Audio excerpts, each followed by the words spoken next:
Good morning, everybody. It's good to see you all here. Good morning. Good morning.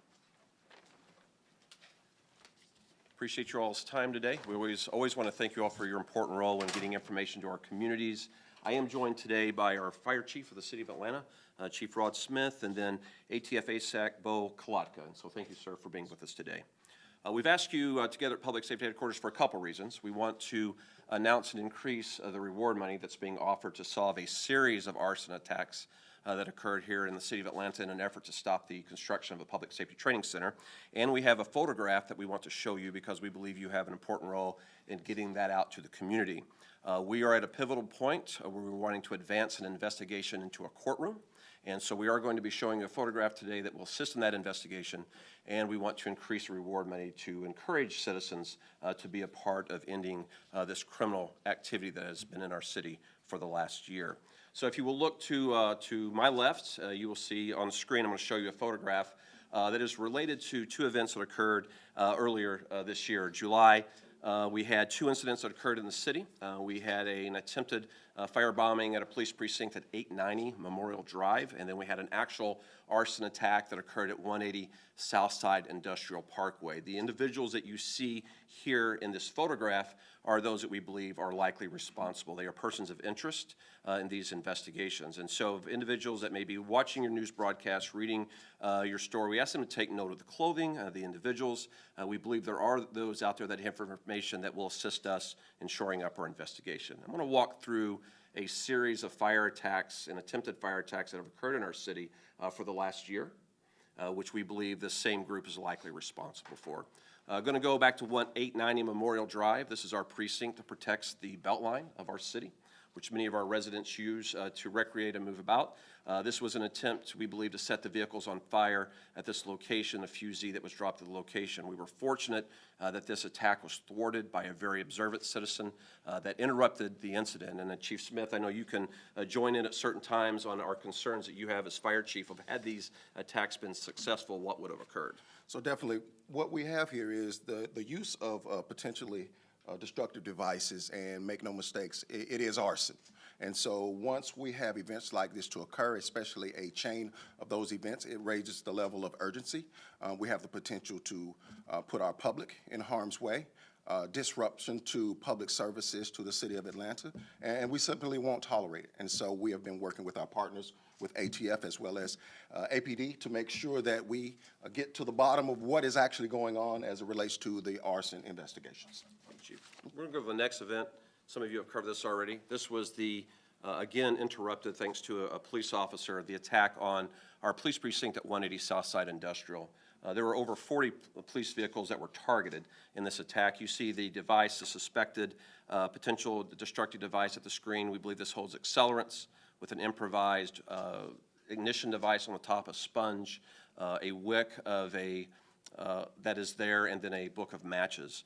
This intent was to destroy all vehicles, and there was a police officer inside the precinct at the time this occurred. Had these vehicles been set on fire, the entire precinct would have been ignited. Remember, the individuals whose picture we just showed you are persons of interest in this arson attack as well. Let's go to the next photograph as well. We've also had construction equipment targeted twice in our city, in April and in July of this year. These are a construction company that is associated with the construction of our fire and police training facility. We believe the individuals whose photographs we showed you have information that will lead this investigation from the investigation phase into the courtroom. This occurred, and we're going to show you another photograph as well. This occurred in July.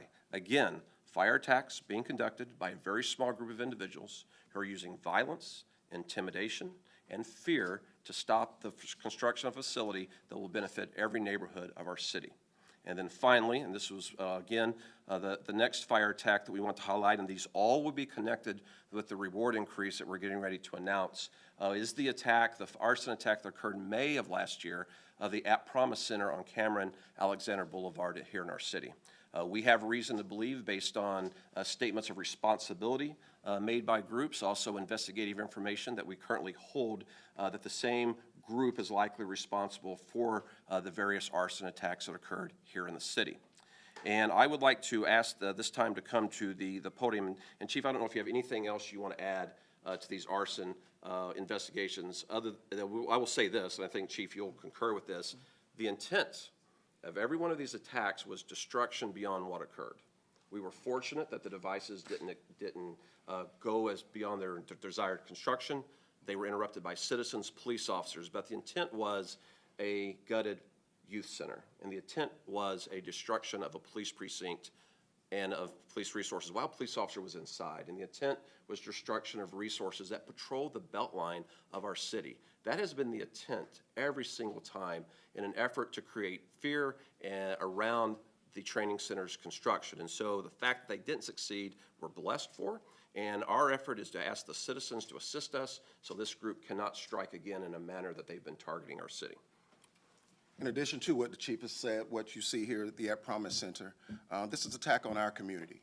This is a center that was built to support the youth of the city of Atlanta and to give them somewhere to go in the after hours and to keep them off the streets. And what this does is it disrupts as well as public safety services that are provided to the city. The damage that you see that has occurred across the city had the potential of millions of dollars of damage and taxpayer money.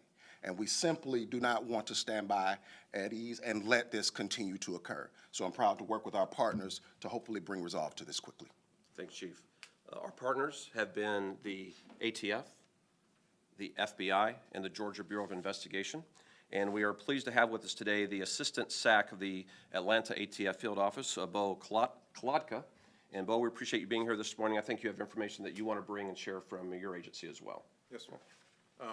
Just quickly, we're increasing our reward from $5,000 to $10,000 for any information that leads to the arrest and conviction of these individuals responsible for this. As you know, our immediate concern is the public safety. Arson is a crime of violence and not only damages property, but it also puts members of the general public and our first responders in harm's way.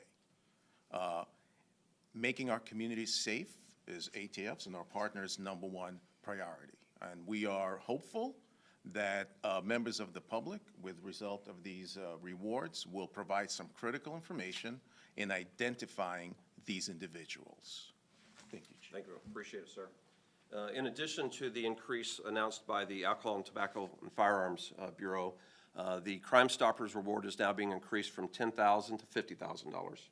And so this is a total reward leading to information on any of the arson attacks that we just showed of $60,000 to help us advance this case from the investigation phase into a courtroom so individuals that have been targeting our city can be held accountable.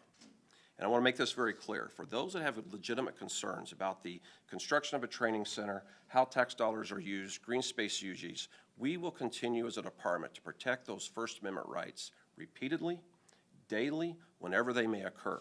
This is not about the protection of the First Amendment.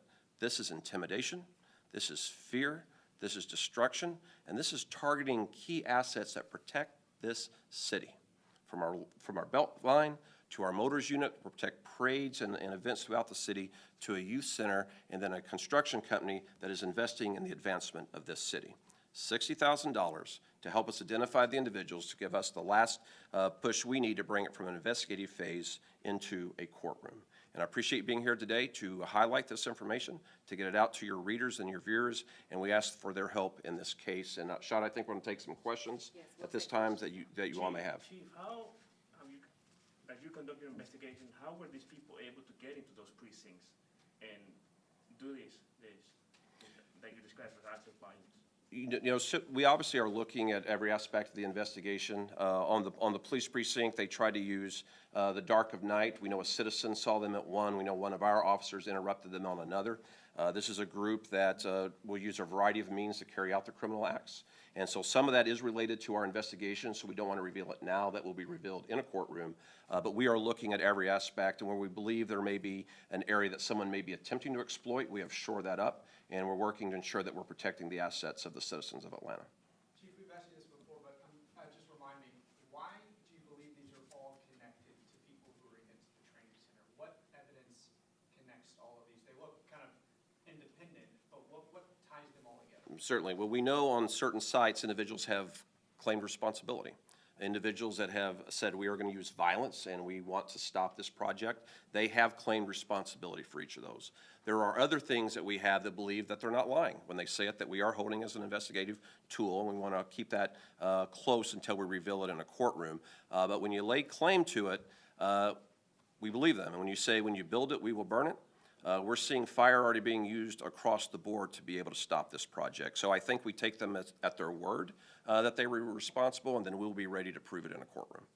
Do you have any reason to believe this group has done this before in a different scenario outside of police? Well, we will leave that to our federal partners to determine if they are active elsewhere in the country. Right now, we're talking about Atlanta, Georgia.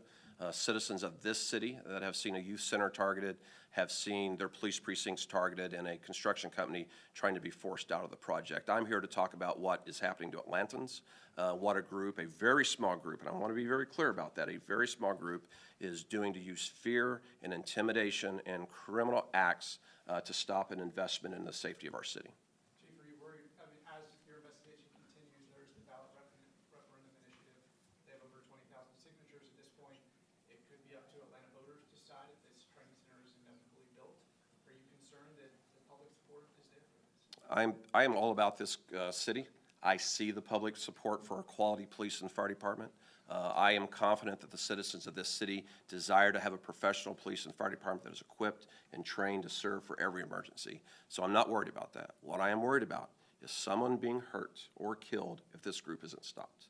And what I am worried about is one of these attacks goes to the natural conclusion that it was intended on, and the citizens of this city see an important asset destroyed that they depend on in their time of need, which is a 911 call. That is what I'm concerned about. Chief, you've mentioned a couple of times taking this from an arrest to a courtroom. Have you talked to the AG's office? Have you talked to the DA's office about what possible charges they can face if these people are caught? I know for the past year, some of these opponents of the training center have gotten domestic terrorism charges. Is that something you're seeking?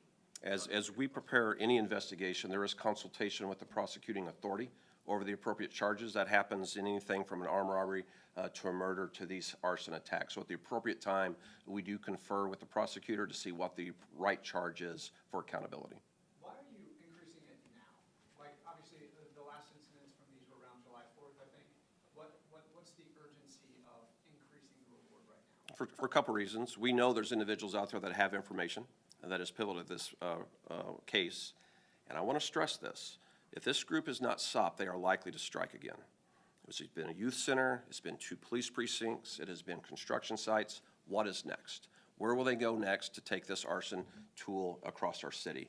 And we need to be very mindful as a community, this group needs to be stopped, they need to be identified, and they need to be held accountable. And do you believe it's the same individuals in each one of these cases? Because I think you mentioned on the construction site that you thought they had information that led to the construction arson. We believe there's commonality in each of these attacks of individuals that have information and were likely involved. Chief, one more quick question. This is just regarding some of the security measures we're seeing down at the courthouse. Is your department assisting in any of those increased security that we're going to see in the next several weeks? You know, We're here only to talk about this incident. We'll talk about that later. This is not the time that you'll have to direct that really to Fulton County. But let's focus on why we're here today. On the construction sites, have you talked to the constructor? Is the constructor still committed to the project, working on the project, or are they taking a step back now that they're concerned that their equipment is being attacked? You know, we're fortunate that in addition to the broad community support in Atlanta, there's individuals that know and believe in proper response to a 911 call. So we're very fortunate that the companies are staying with the project, want to see it through, want to do their part for a safer Atlanta. And that's why it's important that this group be identified, so they cannot be successful in intimidating someone out of something that is so important for our city. Why do you think people aren't coming forward? I'm sorry? Why do you think people aren't coming forward? I mean, if you believe people have information, why aren't they? I can't speak for those, sir. But we want people to do the right thing. Fire chief, has any of the facilities for the fire department, because this training center is also for the fire department, been targeted or being involved in any of this? So up to this point, we have had no threats. However, the disruption has impacted our ability to serve the community. In what way? What ways? When you have an event such as this, you tie up several resources. If you look at the Southside event, what you had is a full incident response, which required a total of about 7 to 8 pieces of equipment of upwards of 40 people. responding to that event. And so these are the calls that take our resources away that potentially are in place to service the citizens of Atlanta. And how is ATF involved in this? How is ATF helping out the So local? because it is arson, and it has the potential to be a federal case, we partner with ATF in all arson events such as this. Has the motorcycles and the cars been replaced yet, Chief? We're working to get that done, sir. We're making the necessary adjustments to protect our city. All right, thank you, everyone. Thank you all very much. Have a safe week. All right.